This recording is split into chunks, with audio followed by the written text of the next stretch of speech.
Hello everyone, কথা ধারাবাহিকের আজকের পর্বে দেখতে পাবেন সঞ্চিতা বলে, কথা মা, তোমাকে কিন্তু এই গুহ পরিবার এই সংসারটাকে আগলে রাখতে হবে। কর্তা দাদু বলে, তেলে আর জলে মিশ খেলো তাহলে। এদিকে ছোটকা সুযোগ পেয়ে টিজ করে, বলে ছোট অগ্নি কবে আসবে।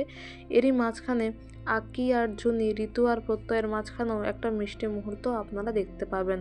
তারই ফাঁকে সঞ্চিতা কাল রাত্রির সমস্ত নিয়মকানুন বলতে থাকে, বলে আমি আর কথা অগ্নির ঘরে গিয়ে শুয়ে পড়বো, অগ্নি না হয় প্রত্যয়ের ঘরে গিয়ে শুয়ে পড়বে। এদিকে কথা বলে, পাচক মশাই নিয়ম ভেঙে আমায় দেখে ফেলবেন না যেন। এভি বলে, হ্যাঁ হ্যাঁ, এটাই তো আমার জীবনের বাকি ছিল, তোকে দেখলেই আমি জীবনে জিতে যাব। এই বলে কথাকে টিজ করে। তারপর অবশ্য বলে, আলাদা থাকার আমাদের কি দরকার বলতো। তখন কথা বলে, বাবা, এই যদি আপনার মনে ছিল তাহলে আমায় এত কাঁদালেন কেন। এভি বলে, আমি তোকে কাঁদাইনি, আর আমি তোকে ছেড়েও যাইনি, তুই নিজে নিজে কেঁদেছিস, তুই ছেড়ে চলে গিয়েছিলি। এই কথাটা আমি কিন্তু সারা জীবন মনে রাখবো। এদিকে দেখা যাবে প্রত্যয়ের ঘরে এভি আসে আর বলে, দেখ, আমাকে হোটেল বুক করতে হবে, বিচ বুক করতে হবে, আমি কথার জন্য স্পেশাল কিছু করতে চাই যাতে ও সারা জীবন মনে রাখতে পারে। আক্কি জড়িয়ে ধরে এভিকে আর বলে, আমি সত্যি খুব খুশি যে তুই এত খুশি হয়েছিস। এভি বলে, সত্যি আমি বোকামো করে ফেলেছি, এতটা সময় হয়ে গেল আর আমি রিয়েলাইজ করতেই পারিনি আমার মনের কথা। এদিকে তাদের বেড়াতে যাওয়ার সমস্ত প্ল্যান রেডি হয়ে যায় আর প্রত্যয় তো ঋতুই করতে থাকে। যদিও তারপরে দুই ভাই নাক ডেকে ঘুমোতে থাকে, এভি কিছুতেই ঘুমোতে পারে না।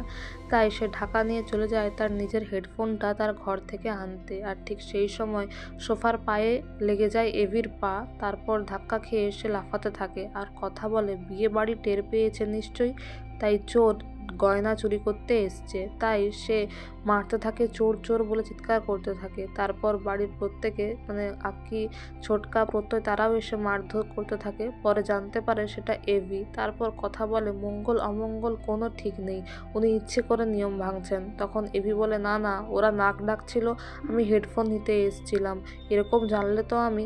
তখন কথা বলে, কি বিয়েটা করতেন না তাই তো। এভি বলে, আমি কি এসব বলেছি নাকি। সঞ্চিতা বলে, যাও যাও, অগ্নিকে তোমাদের ঘরে নিয়ে যাও। আর এদিকে কথা বলে, দোষ কাটাতে হবে তো। এরপরে একটা হাসির মুহূর্ত দেখতে পাবেন। তারপরের দিন সকালে আক্কি প্রাটি ঘুম থেকে উঠে চলে যায় আর নিম হলুদ পাতা বাটা নিয়ে কথা আসে এভির কাছে।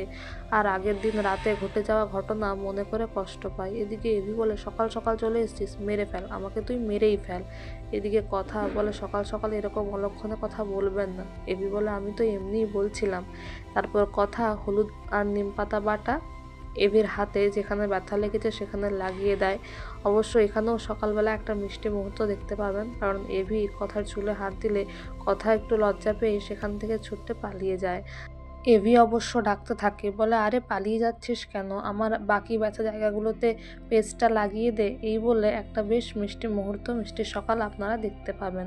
আগামী পর্বে দেখবেন এভি কথার ভাত কাপড়ের দায়িত্ব নিচ্ছে আর বলছে যে আজ থেকে আমি তোর ভাত কাপড়ের দায়িত্ব নিলাম। এদিকে প্রান্তিক বলে, ভাই তুই চলে এসেছিস, ওই কথাকলি অগ্নিব গুহকে শেষ করে ফেলতে হবে। মানে নতুন একটা ভিলেন আসছে কথা ধারাবাহিকে, প্রান্তিকের ভাই। তো বন্ধুরা, এই ছিল আজকের কথা ধারাবাহিকের আপডেট। তো কথা এভির জীবনে নতুন করে আবার কি হতে চলেছে সেটা জানার জন্য আমাদের সঙ্গে যুক্ত থাকুন।